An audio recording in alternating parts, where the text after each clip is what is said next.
It's time to play basketball, boys and girls. Mavericks Spurs. Cooper Flagg makes his anticipated debut. We'll get you ready for tonight's game coming up next on the DLLS Mavs pregame show.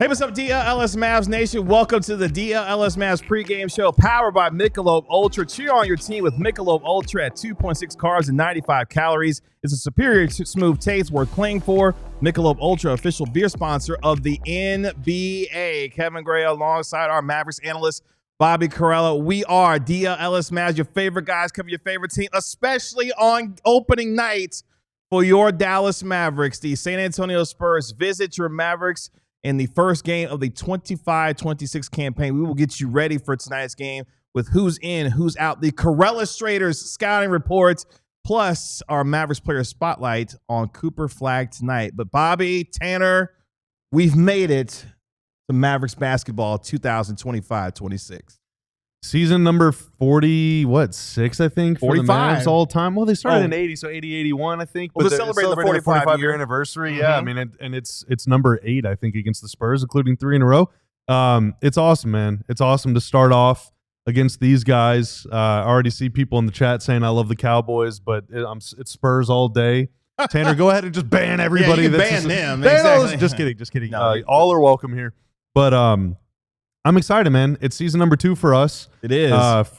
It's season number 13 for me. Season working number in the NBA. 6 for me. Yeah, and I mean, I feel like an old man at this point, but I'm You're fired up for some basketball, dude. You're a grizzled vet. I'm fired up for. It's a new era for the Mavs. Ready or not, like it or not, it's a way different team, way different vibe, way different roster, way different style of play.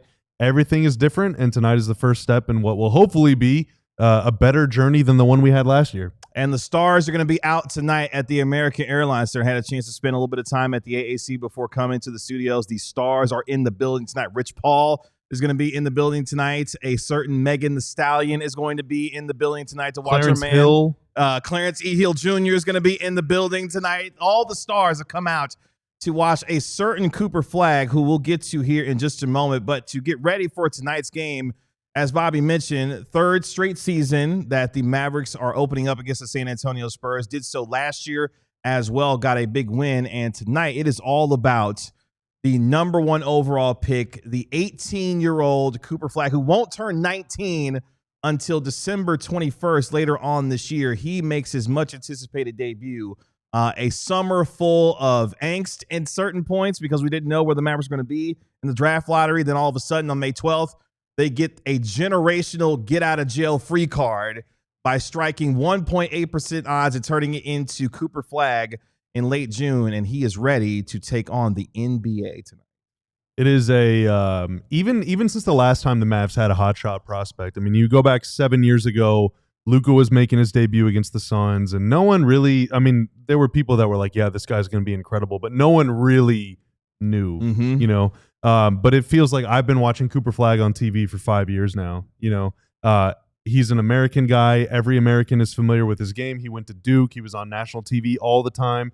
Like, there's never been a guy like this in franchise history. You know, they had the number 1 pick 40 years ago, 45 years ago. They got Mark Aguirre. Times were different back then, man. Coop is a phenom. He's already got his own shoe. Like, he's in a Gatorade commercial that Dirk was doing the voiceover for. That's like, right. This is he is a national, international star, superstar. I've never seen anything like this before, but his game so far in the preseason at least lived up to the hype, and I'm sure that he's probably raring to go. Let's get you ready for tonight's saying chill. Don't you I start. think the shoes are okay. I think the shoes are just You don't fine. have a mic today. You had the day off. Clarence Stay Hill over there. is a Stay over shoe there. hater. That's right. Just like Ron. I mean, Ron didn't like them either, so there's a lot of folks didn't necessarily feel the shoes. That's right. There are New Balances. Mavericks, of course, finished last They're year. made for guys like me. For you, who cut the lawn. I say that with love. There you go.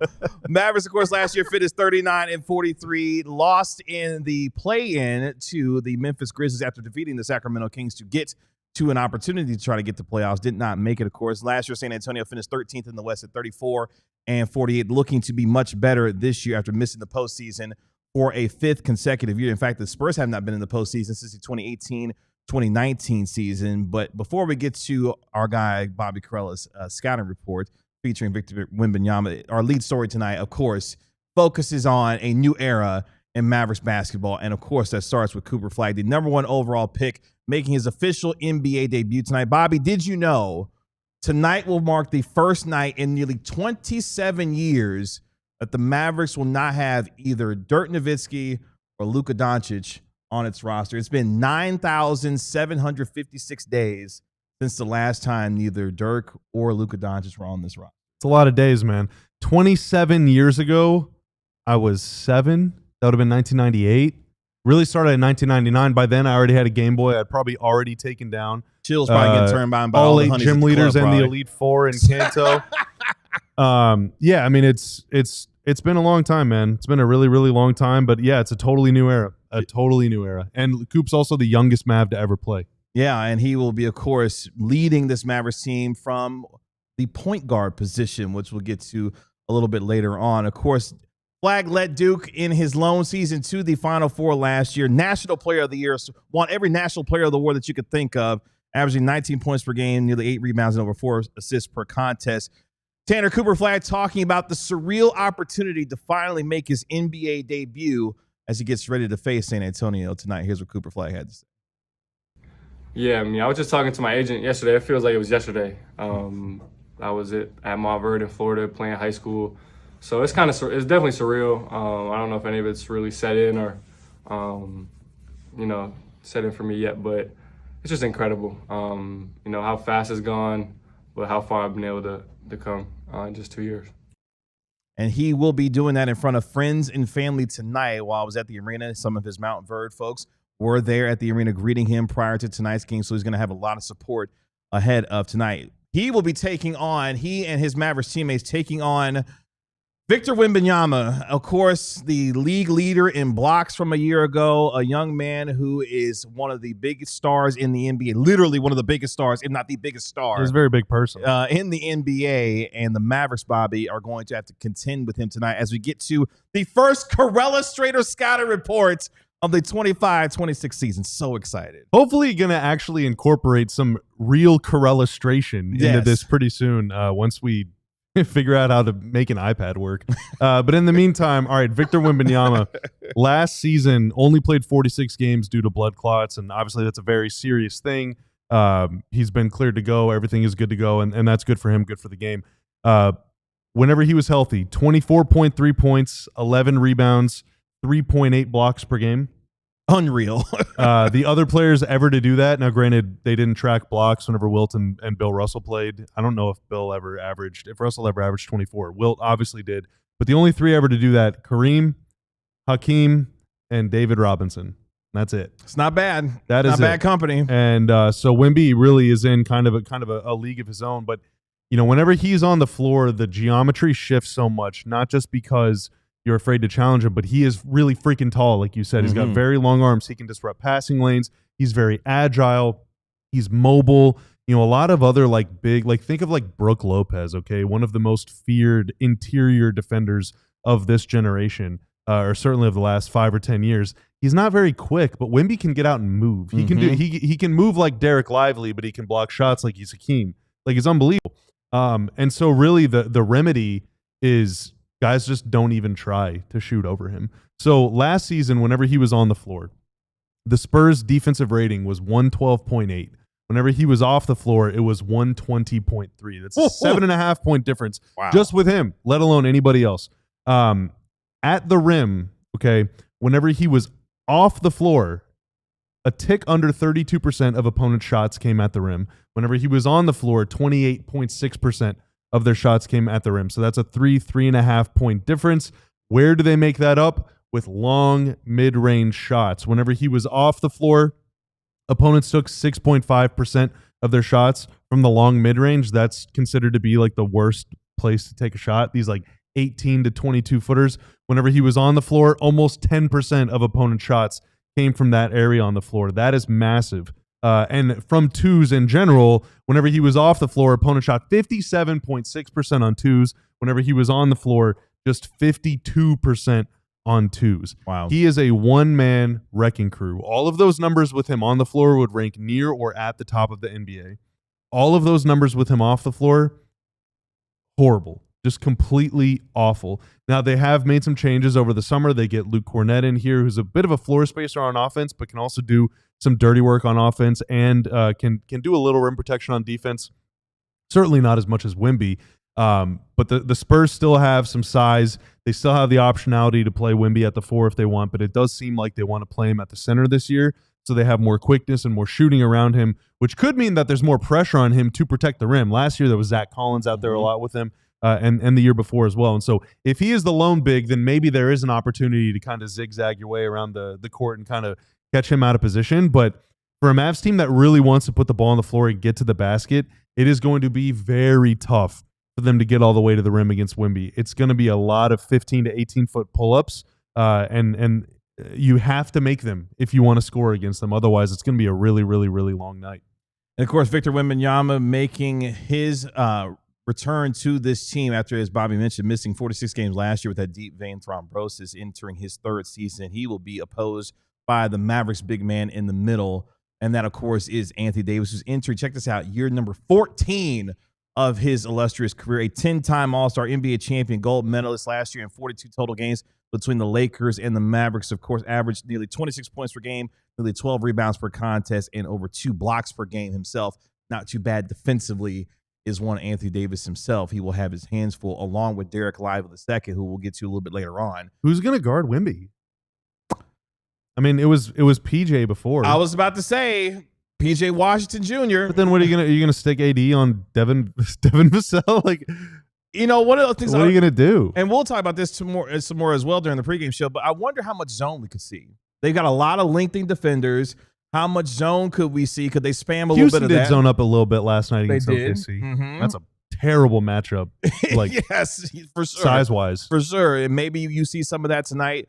With the Mavericks taking on the Spurs, but we'll get into more of that here in just a little bit. Obviously, not only do we have the number 1 overall pick in tonight's game, we also have the number 2 pick in tonight's game from the 2025 NBA draft. Of course, that is one Dylan Harper, the 19-year-old lefty from Rutgers, who goes 6'5", about 210. He's going to be making his NBA debut tonight as well. So you will have the number 1 pick, the number 2 pick, and last year's reigning rookie of the year, Stephon Castle, of course, for San Antonio, who last year averaged nearly 15 points per game and over 4 assists per contest in what was 81 games played for him. So a lot of young talent on both sides when you start looking at the number 1 and number 2 picks and the rookie of the year. And, oh, by the way, that Victor Wembanyama guy who's in his 3rd season this year. This is the first of 4 matchups between the Mavericks and the Spurs this year. Of course, the Mavericks last year won the season series 3-1, including, of course, opening night last year at the American Airlines Center, and what was a 120-109 win. Klay Thompson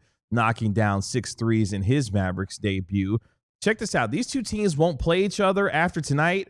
They won't see each other again until February 5th.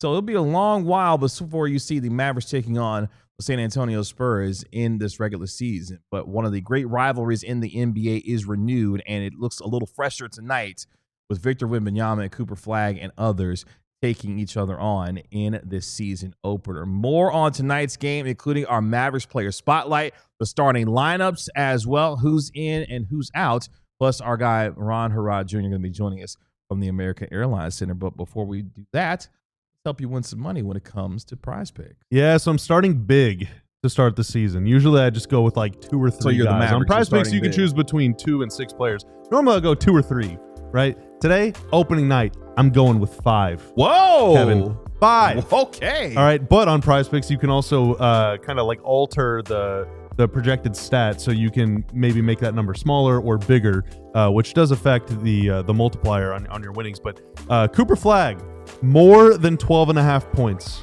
All right. Devin Vassell, more than 14.5 points. Dylan Harper, I feel like this is going to be an easy one. More than 8.5 points. I like my chances on that. Klay Thompson, more than 1.5 3-pointers made. I think obviously with Wemby protecting the paint, you're going to want to spray it around the perimeter. I think there's going to be some chances for Klay. And then Wemby, more than 2.5 blocked shots. Last year he averaged 3.8 blocks, which is just unholy. Unreal. Yeah, I mean that is just disgusting. If all of that hits, well, my $5 pick would pay $27. And why does that matter? Well, if you download the PrizePicks app today and use code DLLS to get $50 in lineups after you play your first $5 lineup, like I said, you'll get $50 in lineups. Sorry, I just read right through that. That is code DLLS to get $50 in lineups after you play your first $5 lineup. PrizePicks, it's good to be right. And we're going to be right here in just a second when we are joined by our DLLS Mavs beat writer, Ron Harrod Jr., live from the American Airlines Center. I mentioned the stars. It's going to be a star-studded affair at the American Airlines Center. Just saw a tweet from the Dallas Morning News' Brad Townsend. Magic Johnson is here tonight at the American Airlines Center to watch the Mavericks take on the San Antonio Spurs. So a lot of star power inside of the American Airlines Center. He'll be tweeting. He will be tweeting the obvious for sure. That's what I was just about to say. Right. Yeah. Let's bring in our DLLS Mavs beat writer. He knows sports. He is Ron Harrod Jr. joining us here on the DLLS First Mavs ever live hit for our pregame show. Ron, what's That's going not on? true. His first live hit was when we were in Vegas. And That's right. Well, I mean, that does not. We don't have to talk about that. That's right. A We'll talk half about live that. hit Yeah, in Vegas yes, for sure. A half live hit in Vegas. But That's yes, right. Magic Johnson is here and Dirk is in LA, so things are all copacetic here. I hate that so much, man. I mean, it's kind of weird. Be careful showing the TV screen. That's right. Go ahead and rotate that a little bit. No, there we go. Here we go. Ron, good to have you on the program. Obviously, you're going to be busy inside the American Airlines Center. Already busy, as we have confirmed. It is point flag tonight at the American Airlines Center. Is that right? Yes, Jason Kidd said they're going with the big lineup, or bigly, I guess, lineup with Cooper Flagg at the 1, Klay at the 2, PJ Washington, who I saw warming up, was practicing a lot of jumpers. Again, Klay Thompson, my first time kind of seeing Klay live, is different. I've seen a lot of shooters warm up, Devin Vassell in the Spurs, a lot of people, Harrison Barnes, a lot of marksmen. Watching Klay Thompson warm up from behind the three-point line was different. So the Mavericks are going to need him tonight. Of course, Derek Lively, who I expect to start on Victor Wembanyama. I think that's kind of the matchup everyone wants to see with the length. So I think it's going to be very fun. It should be a lot of fun. And for this team, they are going with Cooper Flagg at the point guard position. We saw it during Summer League. We saw it at a couple of games in the preseason. Jason Kidd saying they like what they saw from the 18-year-old running the offense. So as big of a lineup as you could possibly put out there, the Mavericks are going to do that. That length and size is going to be tested, of course, with Victor Wembanyama. Before we continue, let's let you know who's in and who's out for tonight's game. We start with the visitors in the San Antonio Spurs. De'Aaron Fox, he is out tonight with a right hamstring strain. Jeremy Sohan, he is out tonight with a left wrist sprain. That dude kills the Mavs, by the way. He does. Oh, my God. He just never misses right. a freaking shot, dude. But he's not going to be able to play tonight. He's going to be out with the left wrist sprain. Kelly Olynyk, he's out with left heel injury. And Lindy Waters III is out with having had an eye procedure. Meanwhile, for the Dallas Mavericks, Daniel Gafford out tonight with his right ankle sprain. Kyrie Irving, of course, continues to recover from his left ACL surgery. And Dante Exum, we finally have an actual designation for him. Oh, yeah? It is right knee injury management for Dante Exum is why he will not be available for tonight's game. That is some sort of description and characterization. Exactly. I got to hand it to him. Yeah, right knee injury management is what's going to keep Dante Exum out for tonight's game. Ron, what other takeaways from Jason Kidd and for pregame were you able to glean ahead of tonight's game? Well, I can't remember who asked the question, but someone asked about D'Angelo Russell, and he said we're not, going to label him as a six man. We're going to just use him as a basketball player. And he said D'Lo would start some games. He said this is just kind of the first lineup. It didn't seem like this was going to be the guaranteed starting lineup for the rest of the season. Daniel Gafford, he said he was out with ankle soreness. It was no indication that he would play Friday, but it does seem like that's still up in the air. And then with Klay Thompson, I ask, just how kind of has his role been on the team as one of the veterans. That's one of the few times I saw a kid kind of smile and talk about Clay's leadership. So he's been more vocal, has been helping in the film room. So it's been good. I wonder if with Gafford being out, if the Spurs play Wemby at the 5 or Cornette at the 5 and not Wemby at the 4 or whatever, like if they just have one like traditional big out there, if we will see a lot of 80 at the 5 minutes, or if they're going to use like Dwight off the. I can't imagine we're going to get 20 minutes of Dwight tonight. You know what I mean? I would not think so against Wemby. Like, so I feel like this could be a situation where Mavs fans, if we get 20 minutes of Dwight, something went wrong. Well, but like you can sort of like you can have your cake and eat it too. Like you can get the jumbo lineup if everyone wants to play jumbo ball, but then also you're probably going to have a really small bench too. So it'll be really interesting to see kind of the different styles. And of course, tonight's game will tip off at around 8:30 ish, and the game is exactly 8:30, aka 8:45. That's right. 8:30 Mountain Time. That's right. Exactly. Yeah. That game exclusively on ESPN tonight. For the folks that are wondering where you can find tonight's game, that's going to be on ESPN with the over/under at 223.5. Mavericks 2.5-point favorite coming into tonight's season opener against the San Antonio Spurs. That gets us to our Mavericks player spotlight on tonight, and we focus in, of course, on the number 1 overall pick, Cooper Flagg, making his NBA debut. Second youngest number 1 overall pick in NBA history, only to LeBron James. Cooper Flagg was 18 years, 186 days when the Mavericks took him number 1 overall on June 26th in this year's NBA draft. He is going to be making the start at point guard tonight. The Mavericks not easing him in to the NBA, as he will be running this offense for this team tonight. After the Mavericks were able to not only get the number 1 overall pick, Cooper Flagg has made his way in getting more comfortable, Tanner, as this preseason and summer league has gone on. Cooper Flagg on playing point guard / point forward, how comfortable he has gotten with that role. Take a listen. Whether it's point guard, point forward, however you want to term it, how comfortable are you with being in a position to handle the ball and being able to initiate and be able to make things happen for yourself and for your teammates?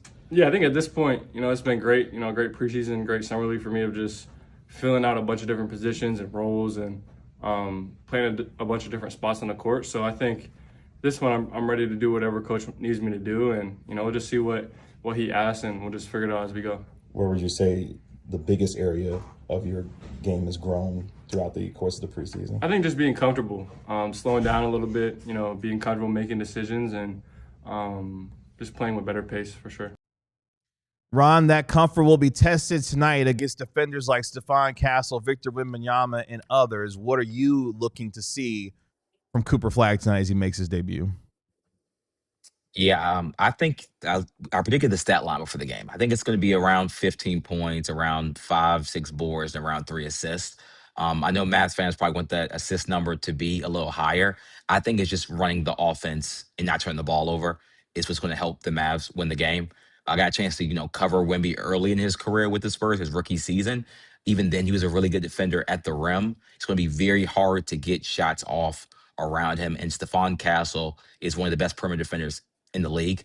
I think it's going to be very interesting to see kind of who does Castle start on. Do they just throw Castle on Flagg? I think that's be a very tough kind of welcome to the NBA kind of matchup. So I'm kind of watching to see what they do there.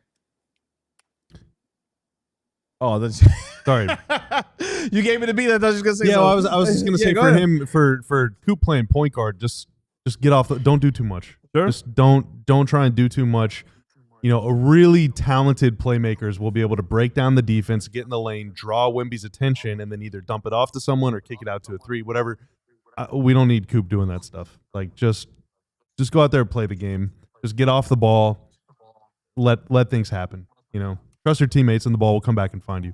He's got a lot of guys to be able to throw the rock to throughout the course of this team. Earlier this week, he was asked whether or not he feels pressure or not to feel like he's the savior of this franchise, given all the changes that have happened, of course, with the trade of Luka Doncic in exchange for Anthony Davis. And he has not felt any of that pressure. He says he feels like he's just going to come in, be able to play his role, and do everything that Jason Kidd is asking him to do on this team. And it will be fun to see him begin his career tonight in front of what should be a raucous AAC crowd looking to cheer him on as they take on their hated rival, the San Antonio Spurs. That gets us to our X Factors for tonight's game. Ron, we'll start with you on this one because you saw Klay Thompson warm up, the marksman that he is, arguably, I think for most people, the second greatest three-point shooter in the history of the NBA behind his former Splash brother, Stephen Curry, who went full night last night against the Los Angeles Lakers. Klay Thompson, can he provide the necessary floor spacing that the Mavericks need tonight as they take on the San Antonio Spurs?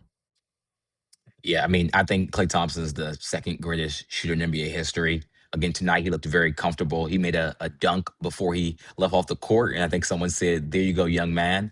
He laughed and said, "Heck yeah," and screamed back at him. So Klay's locked in, everybody. I think he's ready. I know I got a lot of texts. I guess we're on Meg Thee Stallion watch as well, so maybe that gives him some extra juice tonight if she's in the house. So I think it's going to be a really good game for Klay. And if anyone can kind of single-handedly space the floor, it is going to be a Klay Thompson. We saw the Golden State Warriors kind of go on the floor last night with three non-ish shooters with a Draymond, a Jonathan Kuminga, and multiple players like that. And Curry's kind of like their big floor spacer, even with, Paz being kind of around average. And single-handedly, he does that night after night floor spaces for the Golden State Warriors. So if anyone can do something like that, it's going to be a Klay Thompson. Klay Thompson last year shot a career low 41.2% from the field, but still shot over 39% from the three-point line. They're going to need his shooting tonight, Bobby, to space the floor, to create some type of space, given how big this team is going to be, especially on the offense. Yes, indeed. Remember last year, the first quarter and a half of the opener against the Spurs was just a complete slog through the mud, dude. It was brutal. I think both teams started sub 30% from the field in the first quarter. And then Klay got going, and the Mavs ended up blowing it open, but they won by, I don't know what they won by. 120 to 109 last year. They were up 20 midway through the third quarter, just like that, because he just got hot, and that was it, And so whenever he gets hot, you can feel the whole vibe of the game changes. And, of course, made 6 threes in his Mavericks debut last year against the San Antonio Spurs. They're looking for the same, hopefully, tonight from the former Splash brother. That gets us to X Factor number 2. The bench mob for the Dallas Mavericks tonight going to be on full display. Can they dominate the Spurs' second unit? Last year, Bobby, the Spurs led the NBA in bench scoring, averaging 44 points off their bench. Mavericks were 11th last year, averaging nearly 38 points off the bench. Who are you looking for off the bench tonight to make an impact, essentially? The whole dang team, dude. I mean, they have so many good bench players. The Mavs have they're very, very, very deep. Even though they're missing a couple guys tonight, like Gafford, many nights will probably be their highest scoring player off the bench, and he's out. Kyrie obviously is out too, but D'Lo's coming off the bench. He's definitely better than the Spurs' backup guard. Najee Marshall's coming off the bench. PJ Washington, I guess, is starting, but we expect him to come off the bench at times. Maybe Klay come off the bench at times. The Mavs have 8 or 9 starting caliber players, so the ones that don't start need to come in and assert dominance over the rookies and second stringers and cast-offs and vet minimum guys that they're going to be going up against every single night. Ron, you'll learn our final X Factor for tonight. And yes, Shahid, the team that scores the most points will win tonight's game. Shout out for the $2 super chat, Shahid. That is a bold take. Appreciate you for very bold in there for us. That's right. Derek Lively II versus Victor Wembanyama. Derek Lively II has had his success against the San Antonio Spurs throughout his young career. In fact, in 5 career games against San Antonio, averaging nearly 12 points per game, over 7 rebounds per contest, including what was in his debut, a 16-10 game in 2023. And then last year went for 15, 11, and that's right, boys and girls, had 6 assists in that win last year against the Dallas Mavericks. Derek Lively II, Rod, has had his way against Victor Wembanyama and the San Antonio Spurs throughout his career so far. Yeah, I mean, Derek Lively, it seems like maybe he takes this matchup personal. I'm pretty sure he hasn't said that, or to my knowledge, but it seems like, the 7-foot-plus center with a similar kind of frame, he probably feels like, hey, I need to win my matchup. And a lot of the times that matchup is Wemby. People say Wemby is the best defender in the NBA. I don't know why Derek Lively wouldn't think that he can be one of the best defenders in the NBA. So I think in this matchup, he's probably going to look to establish his dominance at the rim. And with Anthony Davis, probably one of the best help, if not the best help defender in the NBA, kind of backing you up, you might get a little bit of extra confidence going into this matchup. Derek Lively loves playing against the San Antonio Spurs. He gets to open up again tonight against us. We're a Derek Lively II show here. We love some Derek Lively II. You're expecting big things from the third-year man from. I always do. And of course, the Mavericks picked up his 4th-year option just the other day as well, continuing to lock him in as part of this team. Ready for some basketball, Ron? You ready? Definitely. First game opening night, regular season. This should be a good one. That means it's time for us to get out of here. We have been the DLLS Mavs pregame show presented by Michelob Ultra. Shout out to our guy Tanner, making us look good and sound good as always. Thank you, sir. That's our guy Ron. He knows sports. You can find him on X at Ron Knows Sports. He'll be inside the AAC all night long, along with our national NBA insider Mark Stein, who is in the building as well. He'll join us in our post-game show about 15 minutes after the final buzzer, whether double overtime or not. Houston and OKC. Please, please don't. Just don't do that. And we'll be back no here. double OT. That's right. That's right. Either way, we will be back here once the final buzzer hits inside the American Airlines Center. That's our Mavs analyst, Bobby Curl. I'm your host, Kevin Gray. We are DLLS Mavs. We'll talk to you post-game right here on DLLS Sports. Y'all be good. Peace. We all silly like the mayor.